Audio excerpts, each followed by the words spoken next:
ಯಾದಗಿರಿ ಜಿಲ್ಲೆ ಶಾಪುರದಲ್ಲಿ ಮೇ 19ರಂದು ನಡೆಯಲಿರುವ ಬಸವಾದಿ ಶರಣ ಹಿಂದೂ ಸಮಾವೇಶ ಕಾರ್ಯಕ್ರಮಕ್ಕೆ ವಿರೋಧ ವ್ಯಕ್ತಪಡಿಸಿ ಸೌಹಾರ್ದ ಕರ್ನಾಟಕ ವತಿಯಿಂದ ಶನಿವಾರ ಜಿಲ್ಲಾಧಿಕಾರಿಗಳ ಮುಖಾಂತರ ಮುಖ್ಯಮಂತ್ರಿ ಸಿದ್ದರಾಮಯ್ಯ ಅವರಿಗೆ ಮನವಿ ಸಲ್ಲಿಸಿದರು.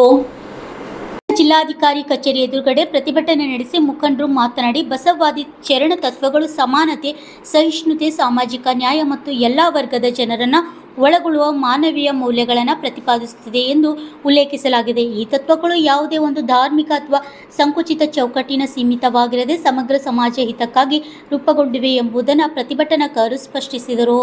ಈ ಸಂದರ್ಭದಲ್ಲಿ ಸೌಹಾರ್ದ ಕರ್ನಾಟಕ ಮುಖಂಡರಾದ ಕೆ. ನೀಲಾ, ಡಾಕ್ಟರ್ ಮೀನಾಕ್ಷಿ ಬಾಳಿ, professor R. K. Hudgi, Channappa Anegundi, Mareppa Chatkar, R. J. Shetkar, Imam Sab Nada, Basavaraj Mallu, Balichakra, Basalingappa Natekar, Mallappa Hosakere, Shivanna Ijri, Anith Hiremath, Prakash Thore ಇನ್ನಿತರರು ಹಾಜರಿದ್ದರು.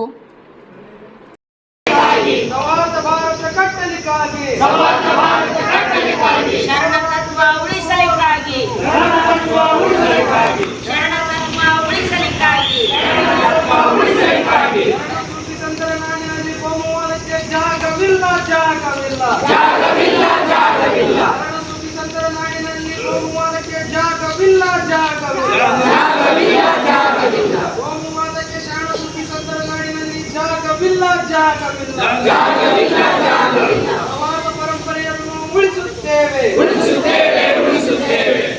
ಪರಂಪರೆಯನ್ನು ಉಳಿಸುತ್ತೇವೆ.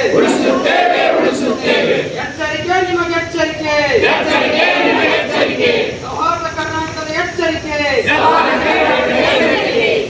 ಕರ್ನಾಟಕದ ಎಚ್ಚರಿಕೆ. ಬಸವ ಶರಣರ ಎಚ್ಚರಿಕೆ. ನಿಮ್ಮ ಎಚ್ಚರಿಕೆ.